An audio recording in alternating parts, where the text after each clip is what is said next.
Welcome to the Leo. నిన్న 10వ తరగతి విద్యార్థుల ఫలితాలను ఆంధ్రప్రదేశ్ రాష్ట్ర ప్రభుత్వం అయితే విడుదల చేసింది. ఈ ఫలితాలు గతానికంటే మెరుగ్గా రావడం జరిగింది.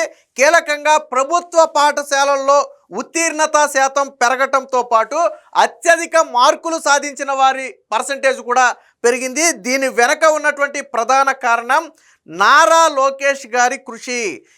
100 రోజుల ప్రణాళికతో 10th విద్యార్థులకు అంటే 10వ తరగతి పరీక్షలో ప్రారంభం రోజుకి 100 రోజుల వరకు వెనక్కి వెళ్ళి నారా లోకేష్ గారు ఒక ప్రోగ్రామ్ను అయితే రూపొందించారు. అది సూపర్ సక్సెస్ అయిందని చెప్పొచ్చు. ఎందుకంటే ఓవరాల్గా అన్ని పాఠశాలల్లో ఉత్తీర్ణత పెరగటమే కాదు, ప్రభుత్వ పాఠశాలల్లో ఉత్తీర్ణత కూడా పెరిగింది.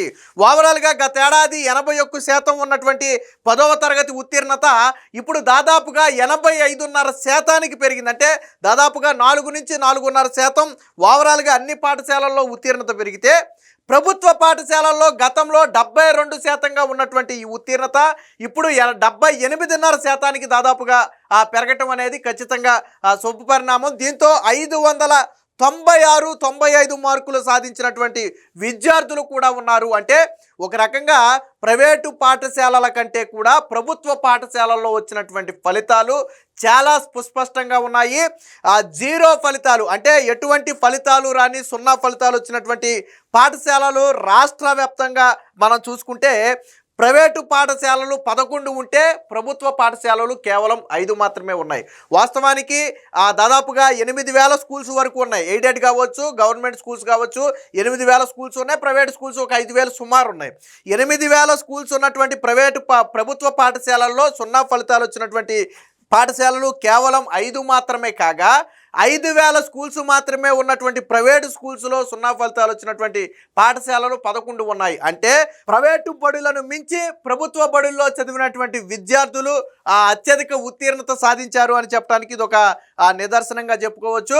మొత్తంగా నారా లోకేష్ గారి ఈ 100 రోజుల ప్రణాళిక ఏదైతే ఉందో అది సూపర్ సక్సెస్ అయిందని చెప్పొచ్చు. 2025 డిసెంబర్ 6 నుంచి మొదలుపెట్టి 10th క్లాసు ఎగ్జామ్స్ వరకు అంటే 2026 మార్చి వరకు కూడా దీన్ని కంటిన్యూ చేశారు. ఈ 100 రోజుల కార్యక్రమంలో 46కు పైగా స్లిప్ టెస్టులు విద్యార్థులకు నిర్వహించి వాళ్ళకి సంబంధించినటువంటి డేటా మొత్తాన్ని కూడా లీప్ యాప్ ద్వారా మొబైల్లో అనుసంధానం చేసి దాన్ని డాష్బోర్డుకి కనెక్ట్ చేసి ఏ విద్యార్థులు ఎందులో వెనకబడి ఉన్నారు, ఏ విద్యార్థులు ఎందులో ఇంకా రాణించాల్సి ఉంది అనే దాని మీద ఉపాధ్యాయుల చేత ప్రత్యేక శిక్షణ ఇప్పించడం ద్వారా మొత్తంగా ఉత్తీర్ణత శాతం అయితే మెరుగుపడింది.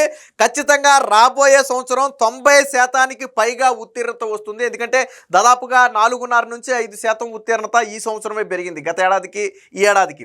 సో ఈసారి మరికొన్ని ప్రణాళికాబద్ధమైనటువంటి ఇంకా అంటే గతంలో ఉన్నటువంటి లోటుపాట్లు ఏమైనా ఉంటే వాటిని సరిచేసుకుని రాబోయే సంవత్సరం కన్నా దీన్ని కొనసాగిస్తే ఖచ్చితంగా 90% ఉత్తీర్ణత దాటుతుంది. ప్రభుత్వ పాఠశాలల్లో ఉత్తీర్ణత కూడా పెరిగే అవకాశం అయితే ఉంది. సో దీనికి సంబంధించినటువంటి ఒక వార్త వచ్చింది, ఒకసారి చూద్దాం. 10th ఫలించిన 100 రోజుల ప్రణాళిక, విద్యాశాఖ మంత్రి నారా లోకేష్ ప్లానింగ్ సక్సెస్. గతేడాది కంటే 10th ఫలితాల్లో పెరిగిన ఉత్తీర్ణత శాతం. అన్ని యాజమాన్య పాఠశాలల్లో మెరుగైన ఫలితాలు. గతేడాది 81.1%గా ఉంటే ప్రస్తుతం అది 85.25%. అంటే ఓవరాల్గా 10th పర్సంటేజ్ చూసుకుంటే మనం అది.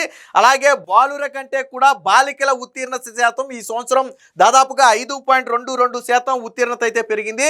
ఇక ప్రభుత్వ యాజమాన్య పాఠశాలల్లో గతంలో 72.8%గా ఉంటే లాస్ట్ ఇయర్, ఈ ఏడాది అది 78.39% అయితే ఉత్తీర్ణత పెరిగింది. ఇక 0 ఫలితాలు వచ్చినటువంటి ప్రైవేటు స్కూళ్ళు 11 ఉంటే ప్రభుత్వ యాజమాన్య పాఠశాలలు మాత్రం కేవలం 5 మాత్రమే ఉన్నాయి. ఈ 5లో జడ్పీ పాఠశాల అయితే 1, 2 ఎయిడెడ్ను, ఇంకో 2 అయ్యే ఉన్నట్టుగా ఉన్నాయి. సో ఇది AP model of education mission చేపట్టారు నారా లోకేష్ గారు. దీని ఫలితాలను అయితే మనం ఇప్పుడు చూడొచ్చు. విద్యా సంవత్సరం ఆరంభంలోనే రాష్ట్ర వ్యాప్తంగా 10వ తరగతిలో ఉత్తమ ఫలితాల సాధనకు విద్యాశాఖ మంత్రి నారా లోకేష్ నేతృత్వంలోని విద్యాశాఖ ప్రణాళికలు రూపొందించింది. చివరిలో 100 రోజుల ప్రణాళికను పగడ్బందీగా అమలు చేయడంతో 10th ఉత్తీర్ణత ఫలితాలు వచ్చాయి. సో దీన్ని ఎప్పుడు ప్రారంభించారనేది మనం ఒకసారి చూసుకుంటే 2025 డిసెంబర్ 6 నుంచి 2026 మార్చి 15 వరకు, అంటే 10th క్లాసు పరీక్షలు ప్రారంభమయ్యే వరకు కూడా, అంటే 3 నెలలకు పైగా, చివరి 3 నెలలకు పైగా దీని మీద అయితే ఫోకస్ పెట్టారు. ఈ కాలంలో విద్యార్థులను ఎలా షైన్ చేశారంటే, విద్యార్థులపై ఎటువంటి ఒత్తిడి ఉండకూడదనే ఉద్దేశంతో 46 స్లిప్ టెస్టులు, అంటే దాదాపుగా ప్రతి 2 రోజులకు ఒక స్లిప్ టెస్ట్ను నిర్వహించారు. ఇందులో వచ్చిన మార్కులను ఈ లీప్ యాప్ మొబైల్లో పొందుపరిచారు. ప్రతిరోజు 6 డాష్ బోర్డుల ద్వారా ఈ లీప్ యాప్లో మార్కులను విశ్లేషించారు. ఫర్ ఎగ్జాంపుల్, ఒక వ్యక్తి మ్యాథ్స్లో వీక్ ఉండొచ్చు, మరో వ్యక్తి సైన్స్లో వీక్ ఉండొచ్చు, ఇంకో వ్యక్తి ఇంగ్లీష్లో వీక్ ఉండొచ్చు. సో ఇలా విద్యార్థులకు స్లిప్ టెస్టులు పెట్టి ఆ రిజల్ట్ను ఆ డాష్ బోర్డుకి కనెక్ట్ చేసి, సో ఎందులో విద్యార్థులు వీక్గా ఉన్నారు అనేది పసిగట్టి వారికి అందులో పాస్ మార్కులు దాటే విధంగా శిక్షణ ఇవ్వటం అనేది దీని ప్రధాన ఉద్దేశం. అలాగే బాగా షైనింగ్ స్టార్స్, అంటే ఎవరైతే బాగా చదువుతున్నారో వారిలో చేసే చిన్న చిన్న మిస్టేక్స్ ఏవైతే ఉన్నాయో వాటిని కూడా కరెక్ట్ చేసేవాళ్ళు. ఫర్ ఎగ్జాంపుల్, 70-80 మార్కుల దగ్గర ఆగే విద్యార్థి 90 మార్కులకి ఎందుకు రాకూడదు? సో అతను చేస్తున్నటువంటి మిస్టేక్స్ ఏంటి? సో ఇలాంటి వాటిని అన్నిటినీ కూడా ఉపాధ్యాయులు అయితే కరెక్ట్ చేసుకుంటూ ఈ 100 రోజుల ప్రణాళికలను అయితే అమలు చేశారు. దాని ఫలితమే ఈరోజు మనం చూడొచ్చు. సో వీళ్ళని 2 రకాలుగా విభజించారు, షైనింగ్ స్టార్స్, రైజింగ్ స్టార్స్ అని. స్లిప్ టెస్టులలో విద్యార్థుల సామర్థ్యాలను డాష్ బోర్డు ద్వారా మదింపు చేసి షైనింగ్ స్టార్స్, రైజింగ్ స్టార్స్గా విద్యార్థులను గుర్తించారు. వారి సామర్థ్యాలకు అనుగుణంగా బోధించారు. సబ్జెక్టుల వారీగా సందేహాలను తీర్చే పద్ధతిని అవలంబించారు. నేను ఇందా చెప్పింది అదే, ఒక వ్యక్తి సోషల్లోనో సైన్స్లోనో ఎక్సలెంట్గా ఉంటాడు. సో అతనికి అది ప్రాబ్లం కాదు, మిగతా సబ్జెక్టుల్లో అతనికి ప్రాబ్లం ఉండొచ్చు. సో ప్రాబ్లం ఉన్న సబ్జెక్టు మీద ఫోకస్ చేయించడం ప్రధాన ఉద్దేశం. సో ఇలా ఒక పద్ధతి ప్రకారం అయితే చేశారని చెప్పుకోవచ్చు. సో దీనికోసం నిరంతరం మోడల్ పేపర్లు, క్వశ్చన్ బ్యాంకులను విద్యాశాఖ ప్రచురించి ఉచితంగా అందించింది. వీటి ద్వారా విద్యార్థులు పరీక్షలకు సంసిద్ధం చేశారు. విభిన్న సామర్థ్యాలు కలిగినటువంటి విద్యార్థుల సాధన కోసం నాన్ లాంగ్వేజెస్ సబ్జెక్టుల కోసం ద్విభాష క్వశ్చన్ బ్యాంకులు మిర్రర్ ఇమేజ్ రూపంలో, అంటే ఒకవైపు తెలుగు మరోవైపు ఇంగ్లీషు, ఇలా రకరకాలుగా విద్యార్థులకు క్వశ్చన్ పేపర్లు అయితే స్లిప్ టెస్టుల సమయంలో అందించారు. ఏ ఒక్క అవకాశం జారిపోకుండా, ఏ విద్యార్థి ఎందులో బలంగా ఉన్నారు, ఎందులో బలహీనంగా ఉన్నారో ముందే డాష్ బోర్డు విశ్లేషణ పూర్తయ్యేది. దీనికి అనుగుణంగా పాఠశాలకు ఒక సెట్ చొప్పున 15 కార్యాచరణ ప్రణాళిక పుస్తకాలను రాష్ట్రంలోని అన్ని ప్రభుత్వ పాఠశాలకు పంపిణీ చేశారు. స్లిప్ టెస్టులలో వెనుకబడిన విద్యార్థుల కోసం 30 రోజుల రెసిడెన్షియల్ ప్రోగ్రామును ప్రత్యేకంగా నిర్వహించి వారి పనితీరును మెరుగుపరచడంపై దృష్టి పెట్టారు. విద్యార్థుల్లో పరీక్షల ఒత్తిడిని తగ్గించడానికి, ఫలితాలను మెరుగుపరచడానికి ఫ్రీ ఫైనల్ గ్రాండ్ టెస్టులను కూడా నిర్వహించారు. ఇక్కడ ఇంకా వెనుకబడ్డారు అని విద్యార్థులను ఎవరైనా భావిస్తే 30 రోజుల రెసిడెన్షియల్ ప్రోగ్రాం ప్రత్యేకంగా, అంటే ఈ 100 రోజుల ప్రోగ్రాం అనేది పాఠశాలల్లో జరిగేది. సో సాయంత్రం పూట జరిగేది బేసిక్గా. సో దాన్ని కాకుండా విద్యార్థులు ఇంటికి వెళ్ళిన తర్వాత కూడా ఒక నెల రోజుల పాటు, చివరి నెల రోజుల పాటు వాళ్ళ తల్లిదండ్రుల సమక్షంలో ఉపాధ్యాయుల నియంత్రణలో వాళ్ళు చివరి 30 రోజులు కూడా ఇంటికాడ చదువుకునే విధంగా ఒక ప్రోగ్రామ్ని సెట్ చేసి వాళ్ళ తల్లిదండ్రులకు చెప్పి వాళ్ళ చేత చదివించడం అయితే జరిగింది. సో దాని ఫలితాలే మనం ఈరోజు చూస్తున్నాం. సో దీనికోసం అంటే బేసిక్గా ఇక గవర్నమెంట్ ఇచ్చే పథకాలన్నీ మనందరికీ తెలిసిందే. సో కృషికి తగ్గ ఫలితాలు, విద్యాశాఖ మంత్రి నారా లోకేష్ ప్రణాళిక, దాని అమలు నిరంతరం పర్యవేక్షించడం, అధికార యంత్రాంగం అలుపెరగని కృషి ఫలితంగా మార్చి 2026 10వ తరగతి పబ్లిక్ పరీక్షల్లో ఉత్తీర్ణత శాతం గత ఏడాదితో పోలిస్తే గణనీయంగా పెరిగింది.